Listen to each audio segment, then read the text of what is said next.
I'm going to talk about 5 deal breakers in a relationship. One of my subscribers actually suggested for me to do this. Kiso, thank you. Shouting you out right now. Thank you for giving me this idea for my video. I'm going to talk about this because it's so important to talk about things like this when it comes to relationships, because most people take it for granted. Some people are like, oh, I like this person, let's be together, the end. No, like, there's more in-depth things in a relationship. Pros and cons, right? So I'm going to talk about the deal breakers, like, that can cause a breakup to happen.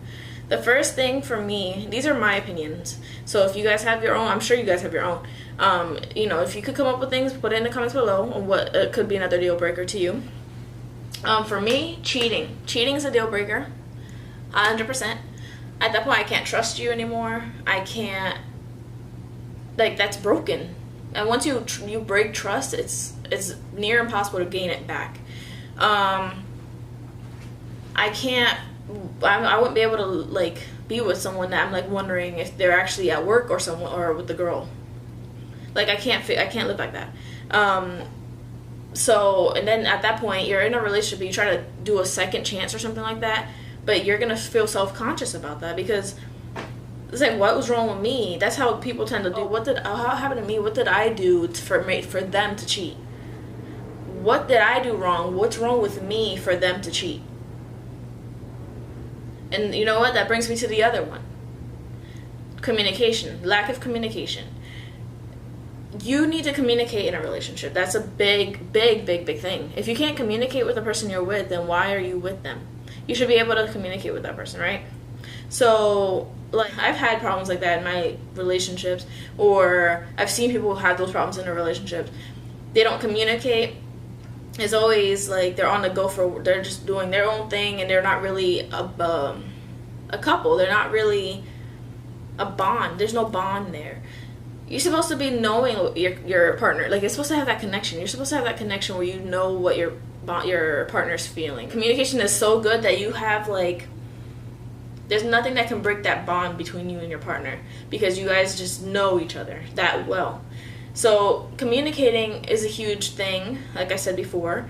If you can't communicate with a person, then why are you with someone that you feel like you can't communicate with?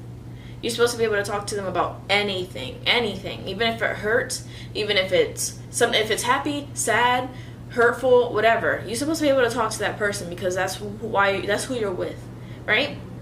You would expect them to do the same for you. Would you want them to hide things from you? I don't think so. So why would you want to hide something from your partner? And then it's going to come to the light eventually, right?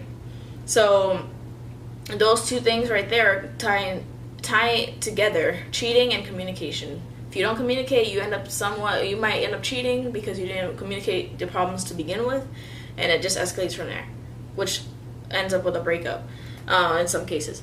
Another thing for me is abusive relationships. That's a deal breaker too. If it's a physical or emotional abuse in any way whatsoever, I mean calling someone out of their name, hitting them in any form that they don't want, like they're not okay with. Like, it's not messing. I'm not saying like, oh, I'm hitting your arm because I'm joking with you. I'm saying like you literally smack this person because you're upset about something, or you are angry about something, or whatever the case, or you're putting them down. That's not okay. Not okay. Huge deal breaker for me. I think that is unhealthy. It's a toxic relationship you should not be in. And I know there's people that are in those types of relationships now, and I know it's easier said than done to say get out of that relationship, but just know it's not a healthy relationship. That's something you definitely need to try to find help to get out of. It's not gonna, it usually doesn't end well. So I don't want to ever be in that type of relationship. Thankfully, I've never been in that type of relationship, so I got lucky. And hopefully I will never be in that type of relationship in the future. And I just don't see, like, I can't, that's something that is not, it's just so inappropriate. Like, why do you want to hit somebody? Why would you want to talk to them low, like they're nobody? That's not okay.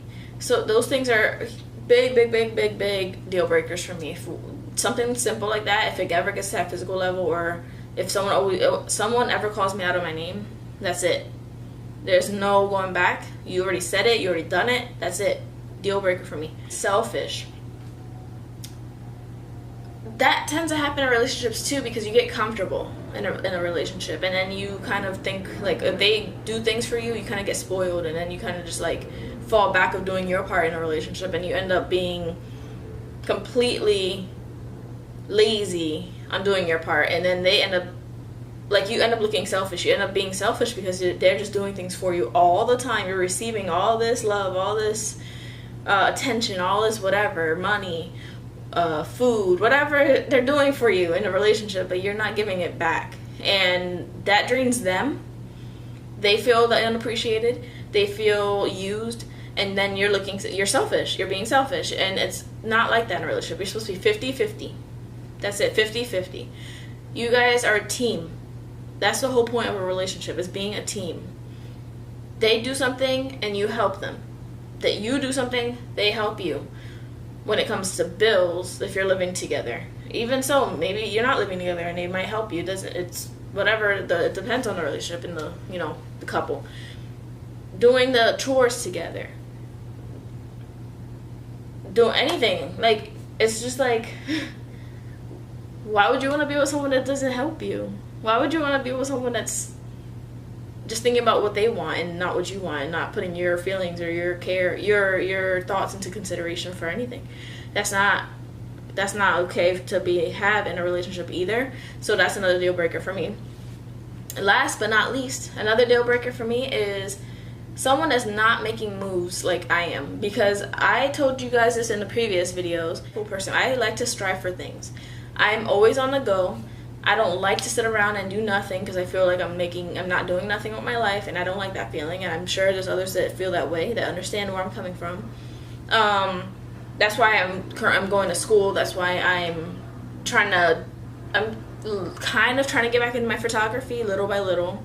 That's why I'm doing YouTube stuff. I'm getting myself out there, not specifically to make money with certain things that I'm doing, because I just enjoy it just to do it. But if it happens to make money from it, that's great. That's perfect. That's awesome. But, like, I'm doing things that I strive for, that I enjoy. Because at the end of the day, like, you're in a relationship with someone and they're sitting there chilling, doing nothing. They might work, they might not, who knows? And you're here like, go get her. All right, babe, I'll see you later. I'm going to school. Babe, I'll see you later. I'm going to work. Babe, I'll see you later. I'm going to heels class. Babe, I'll see you later. I'm going to go pick up my son. Like, babe, I'm doing this. Babe, I'm doing that. Babe, I'm doing that. Okay, but babe, what are you doing? What are you doing? That's the real question here. Are we together? Are we in this together? Are we a team? Are we both trying to build up our lives together? Or am I just here babysitting another child? Another deal breaker for me. That's not okay. That's not cute. That's not, you're a grown man. You're supposed to be providing. Your girl's supposed to be providing. They're both. It's a couple thing, guys. For everybody. This is a couple thing. Okay? So if you can't strive together, motivate each other, encourage each other, and be that power couple, then why are you together? If you have one that's pulling you back, one that's not pushing you forward, why? So those are deal breakers for me. Yes, love can have you blind, and I understand that. I get it. You can be in love with someone and not realize these flaws that they have. But if you have people around you, like, that might see it, that you don't, and you trust them enough to understand or see their advice that they're giving you, like, I noticed that so-and-so doesn't help you a lot with this, or they don't do this a lot, or they don't seem to care about this, or I seem that they were doing this and verbally talking to you in a way that you're not supposed to be talked to, or they see things that you're not seeing. It's just like you're just like this because you are so in love with this person that you're not seeing the truth of who they really are. Take that into consideration of what your friends or family are saying, because they're only looking out for your well-being, your best interest. They want you to be happy. They want you to be safe. So those are things to always think about, Yes, people go in your business and go in your relationships when they don't need to be. But there's certain circumstances where they should, because they see things that you don't. So if you feel like that's something that they're doing, like they're just in your business, then that's one thing. And you're like, okay, I'm not blind. I'm aware of what's going on in my relationship and I'm addressing it. That's one thing. But if you are completely blind and like, oh, he's so cute and he's just so loving and he's not any of those things because you just like see love, you need to probably get, take into like what your family's saying and your friends are saying, because there's a reason for that. So those are all the deal breakers. I kind of sidetracked a little bit, but those are all the 5 deal breakers that I feel are deal breakers in a relationship. I feel like relationships are not taken seriously anymore when they should be, because typically you get into a relationship to build with someone, to potentially marry this person and then have kids in the future and build up together. So that's just me. I don't know. Like I say in my other videos, to each his own. Everyone's different, but this is my opinion on things, and I just want to see what you guys think. If you could comment down below, deal breakers period in a relationship, and just your opinion on things I was saying, that would be awesome, because I like to have discussions, as you can see in my other videos. Thank you for watching this video. And that's pretty much it. But if you guys, I'm going to make more, because Kiso actually gave me more suggestions that I can talk about. So I'm gonna make videos like that, more videos like that in the future soon. So just stay tuned for those. And if you guys have not seen my dance video yet, please go do that. Go watch it. I'm gonna be posting them every week because I go to the class once a week. So every week I'm gonna post a video of me dancing in my heels class. And I would really, really, really appreciate all of your support. So thank you guys for everything.